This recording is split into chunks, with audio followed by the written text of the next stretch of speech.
Hi, everyone. I'm Sarah Otto. I am the state coordinator for the Wisconsin Telecommunicator Emergency Response Task Force.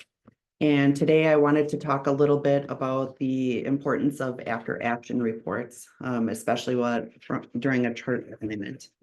So many times after training exercises, there's a general group discussion or a hot wash, or after critical incidents, you might participate in defusings or debriefings.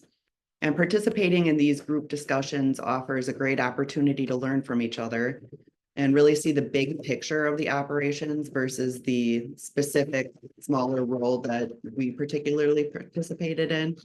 So really it helps put all the pieces together for everybody involved. Compiling an after-action report is a little bit more in-depth than the general discussion or review. Although if you participate in a discussion, that can certainly help you note some things that you'll want to include in your after-action report. You can do these casually for any critical incident that you're involved in. Maybe your agency requires you to do them.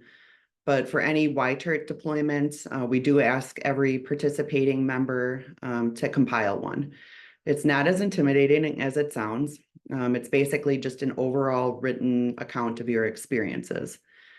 It's best to do these immediately after your deployment while everything is still relatively fresh in your mind.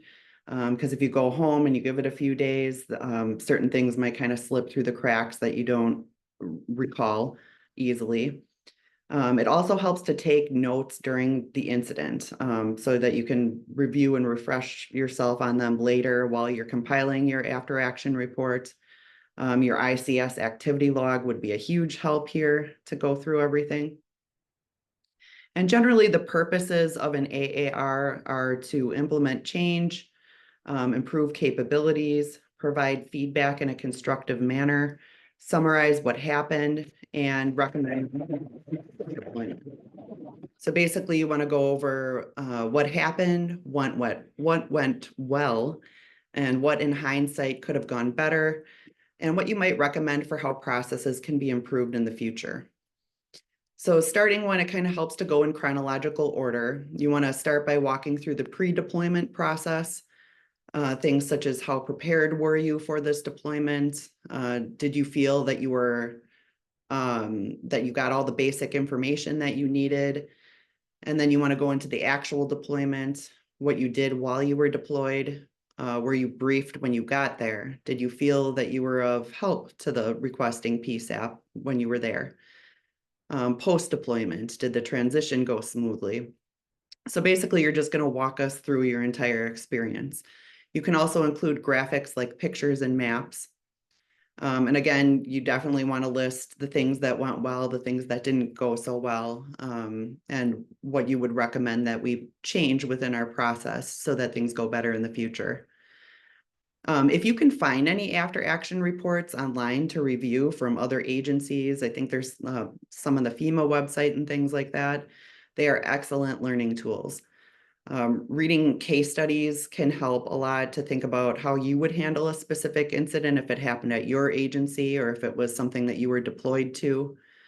And the listed lessons in them can help you and your agency be better prepared to handle future incidents. You can start to implement any necessary changes immediately to avoid the same mishaps in the future. And aside from reviewing lessons learned, there might be other instances where it really helps to have an after-action report. If you want to or need to take a trip down memory lane, for example. Months after one of my deployments, I was approached by a journalist that wanted to write an article about the deployment. So it helped me immensely at that time to review what I had written in my AAR so that I could better answer the questions that they had.